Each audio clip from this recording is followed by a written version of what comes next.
Wind her in. Oh mate, we're dead, aren't we? Alright, so we've got unit not working, tripping a fuse. We've got the casing off.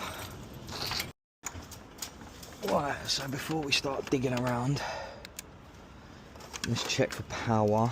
Just make sure we're dead, because we don't want to be touching no live cables. Dead, dead, dead, dead,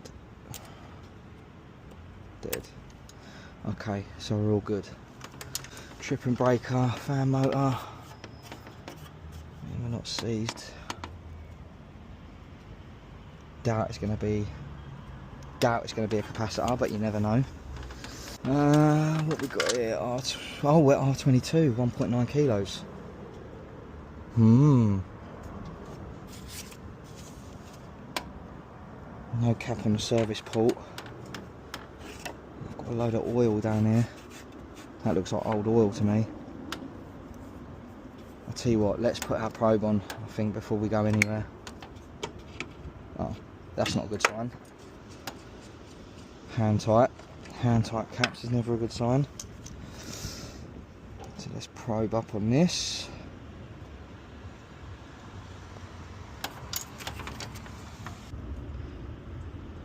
So let's have a look at our pressures. Let's wind her in. Oh mate, we're dead, aren't we? We've got no gas. Brilliant. She's done, mate. Another one bites the dust, unfortunately. Yeah, that is flat, mate. Now, to deal with the bad news. That's a shame.